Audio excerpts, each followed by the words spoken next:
This is Trend Following Radio, where great thinking comes alive.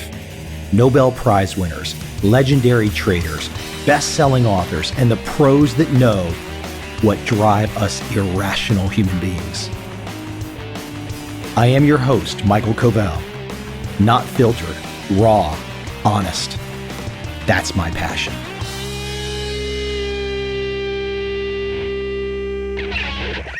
I hate to pick on just one group, one population, one demographic, one age group in particular. Somebody could very easily pick on my group, my cohort, my demographic. But I'm looking at right now, courtesy of Ameritrade, the brokerage firm, I'm looking at something called the 2018 Millennials and Money Survey, Attitudes Towards Money, Retirement, and Life in General. And there just happens to be a very gorgeous woman on the front of this. I guess that means something about making all that money. You make all the money and the gorgeous woman comes too. Right there on the front page, they're telling you what it's all about. There's only one key stat I really want to throw out at you. 53% of millennials expect to become a millionaire at some stage in their lives or are already millionaires. Over 7 in 10, 73% male millennials expect to become a millionaire at some stage of their lives. Only 4 in 10 female millennials say the same, only 38%, so about half. That's a lot of optimism. A lot of optimism without a lot of math. Because the standard issue job, after taxes around the globe working for the man, go add it up and tell me where that $1 million comes from. Hell, half of Americans don't have $1,000 in the bank. So clearly our optimism, our appetites for what we can imagine being the next Jeff Bezos at $150 billion net worth. We all imagine that. Well, not all of us. I don't imagine making $150 billion. You know why? Because Jeff Bezos did not imagine it either.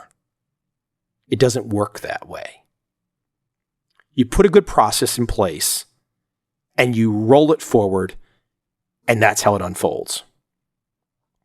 Oh, that sounds so trite, Mike, so flippant. You're so clever.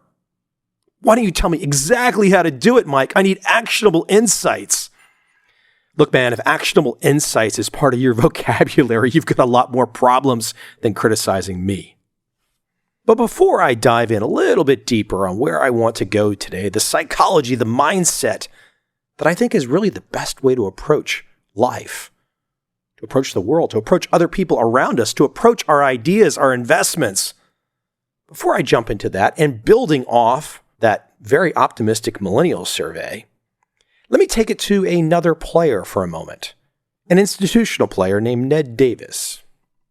Now, Ned has nothing to do with the millennial survey that I just read, and from what I understand, Ned is a very, very respected Wall Street analyst who has been providing institutional research for a long time. People subscribe to his services, they really like it, from what I understand, and he's very well respected. Very low key. I don't think you typically find Ned on CNBC or Bloomberg. And I can't state that I really read or have read Ned's research over the years. I want to quote a little bit from a Ned research piece, June 11th, 2018, titled, "Was I Too Correct for My Own Good?" In that piece, and I'm going to jump around a little bit and just quote a few pieces of his writing. This is from Ned. At the start of Ned Davis research in 1980, we were, at my opinion, really leaders in computerized analysis and modeling. I strongly believe that gave us an edge. But over the years, many people and dollars have chased potential anomalies in stock prices, as well as being able to get in front of the line for stock quotes. These people are called algos, who use computers to solve trading problems. Some algorithmic firms have been so successful that they have gone for 2 years without a single losing day of trading. Let me add a little bit there. This would be the likes of JP Morgan. I'm sure Goldman Sachs has a similar desk of high frequency something or another that does the same thing. They make money every day. Ned goes on to say, a recent Bloomberg article published on 523 says high-frequency traders are a threat to markets as they know the price of everything and the value of nothing. Thus, the increasing popularity of algorithmic trading may be making markets more fragile. Indeed, flash crashes have occurred across stocks, fixed income, foreign exchange, and volatility markets since 2010 amid this rise of the machines. Ned goes on to make the point that high-frequency trading has radically changed daily trading patterns and made daily market movements very noisy. And this is where I really wanted to go with Ned's quote, and I'm quoting him again here now.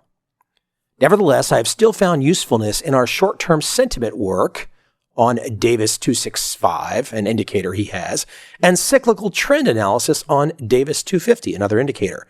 My monetary valuation indicators have not worked well recently, but I think that has more to do with the low level of rates and global QE when the Fed started to raise rates. In conclusion, this is not the same market I dealt with for the first 40 years of my career. Algos now dominate trading, making it much more difficult to analyze daily movements. But I do not think high-frequency trading and algorithms have impacted the cyclical trend movements or short-term sentiment indicators.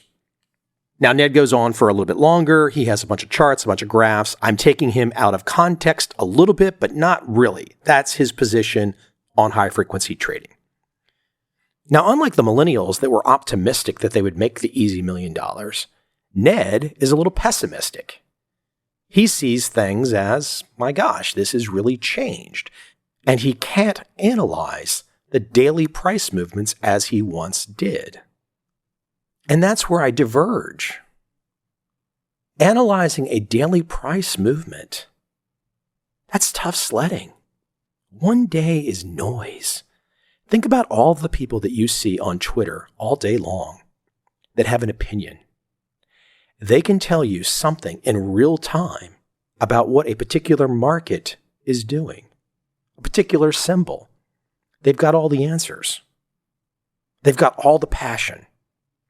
They want you to believe that they are literally fucking Oz behind the curtain. Not fucking Oz behind the curtain, but they are fucking Oz behind the curtain. I always say to myself that I'm going to stop my F-bombs, but I just can't. I turn on the microphone and they just come out. I look at some of this stuff. On the one poll, millennials imagining they're going to make easy money. On the other poll, a respected analyst who, as far as I can tell, is analyzing all the wrong things. In fact, both groups, with their incorrect analysis, the millennials and the over-optimism, Ned with analyzing everything but the most important indicator, which I'm sure you're going to guess from me, or you should be guessing, is the price action. That's the best indicator there is. What's that great quote I put in my book, Trend Following? And I'm not sure who even said it. The three best indicators are price, price, price. Look, we live in an age of constant noise. I check out some of the cable TV shows, the news, whether that's on Fox or CNN or MSNBC or CNBC or Bloomberg. All I see is propaganda. I see talking heads with earpieces in, reading a script created in a boardroom to promote an agenda. What I don't see is enough skepticism. I don't see enough people realizing they're being fed a pill inside the applesauce. They don't get it. They don't have the ability to understand a fact covered in a mountain of opinion. They don't have that ability. And so what we are left with is emotion, constant emotion, near insanity of emotion. People are literally crying about something in public, on TV, every day. And if you roll forward in 1 month, whatever they're crying about will be different, but they'll still be crying. People are that easy right now that they can be moved. I feel like a complete outsider. I watch this stuff and all I see it as optimization. Some group inside a boardroom is attempting to optimize their audience for response. Let's try this word. Let's try this image and let's get a response. And all of this emotion leaves you with situations where on the low end, the retail side, in a Ameritrade report, you have young people that just imagine they're going to make money falling from the trees. It's just going to appear from nowhere. On the other side, you have institutional investors that actually believe that this daily analysis will give them some ability to predict something, to make better decisions. There's really not any evidence for that. My world would not exist without evidence. Once I saw the track records, the month-by-month track records of traders unaffiliated with each other, and could see that up and down performance on a monthly basis and connect that up and down performance with broader market moves, then you had something. But analysis without that, analysis without proof, without performance, it's just a great story. It's a great story aimed at the one thing that too many people really, really want, which is prediction. Let me get it away from the two examples that I've laid out that are really going the wrong direction, in my opinion, to something quite simple. Duke University baseball player Griffin Conine. I think he just got drafted really high. Drafted in the Major League Baseball draft. His father was a major leaguer, so his father was really freaking good too. I want to read an excerpt from an article describing Griffin Conine and how he thinks about the game. Although Jeff never pushed baseball on Griffin, Jeff has been essential to helping him think about the game mentally and is always willing to help out his son however he may need. Jeff's fatherly advice and Griffin's experience hanging around his father on the field or in the dugout when he was a kid helped shape the way he goes about his life and plays baseball. To quote the younger Conine, one of the best things he tells me is that it's a game of failure. It's a game where you strive to be successful 3 times out of 10. And that's like the best players in the game who are only successful 3 times of 10. You have to learn to accept the failure that you're going to face and deal with it in a way that can help you and be constructive. Now, isn't that piece of wisdom from a recently drafted college baseball player so much more prescient, so much more valuable than a group, than his cohorts, some of his millennial buddies who just believe they're going to make easy money doing nothing? Or on the institutional side of things, Ned Davis, who is talking about the analysis of a particular day with the premise being that we can ultimately make better predictions. But the young baseball player, he's got it down right. All he knows, and he's saying it in that short little paragraph, all I can do is have a process. I know a good process will get me to 3 out of 10. But 3 out of 10 is all-star. 3 out of 10 is a fortune. Maybe I'm lucky as a former baseball player, and I played into my first year in college, but maybe I'm lucky because I've always had that mentality too. I didn't have somebody explicitly state it to me, like this young guy, but he's saying so vividly, so clearly, you can't predict anything. You have to have that good process. You wake up each day, you practice, you eat right, you do the right things. And if that process, including all that practice, which has to take place every damn day, that deliberate practice, then you can possibly get to the point where you're 3 out of 10. People don't want that. People want the fantasy. They want back to the Oz, the fucking Oz. They want back to that Oz behind the curtain. That's why that movie is so popular, right? Everybody wants to imagine these things. We want the fantasy. We want the, I don't know what. We want the lollipop world. Let me reach out to one of my favorite philosophers, someone who had a very good understanding of Eastern traditions. That would be Alan Watts. I think Alan sums up much of what I'm trying to say today in his own unique way. He's no longer with us, but his words, his wisdom, So damn good. This is from a book I think written in the 1950s called The Wisdom of Insecurity, a message for an age of anxiety. For man seems to be unable to live without myth, without the belief that the routine and drudgery, the pain and the fear of this life have some meaning and goal in the future. At once new myths come into being, political and economic myths with extravagant promises of the best of the futures in the present world. These myths give the individual a certain sense of meaning by making him part of a vast social effort in which he loses something of his own emptiness and loneliness. Yet the very violence of these political religions betrays the anxiety beneath them, for they are but men huddling together and shouting to give themselves courage in the dark. That's the takeaway here. There is no group. There is no millennial demographic. I mean, there is on paper. There is no grand particular group of people that can use what Ned Davis has to say in some concerted way where they all do well together. And the same with my world. Not everyone can take the insights that come from my trend following world and execute them. People will be people. They will make human decisions, many of them irrationally bloody crazy.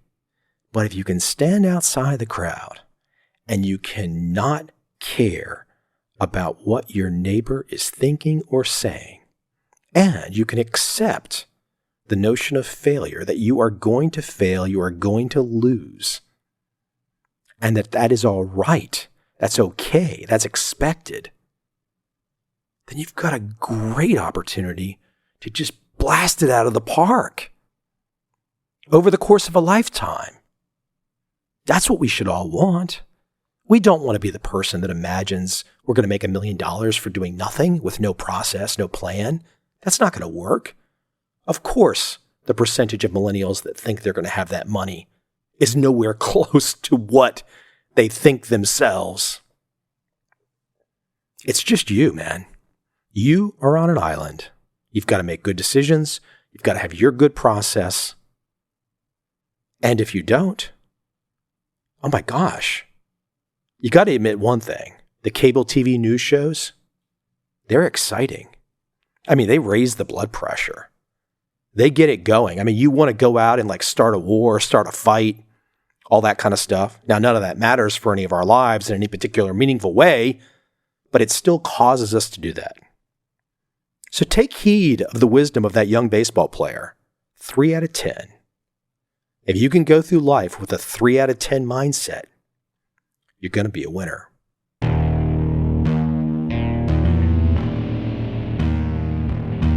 I see a time when those awake will understand how to make money in up, down, and surprise markets. Whether new trader or experienced, college student or financial advisor, protecting against a crash or just trying to make a lot of money, Trend Following offers everyone an answer in uncertain times. To get started immediately, send me an email, michael@covel.com. I will send you the right trend following steps to take along with my free video. But if you want to buy and hold, trust the government and trust Wall Street, this is absolutely not for you.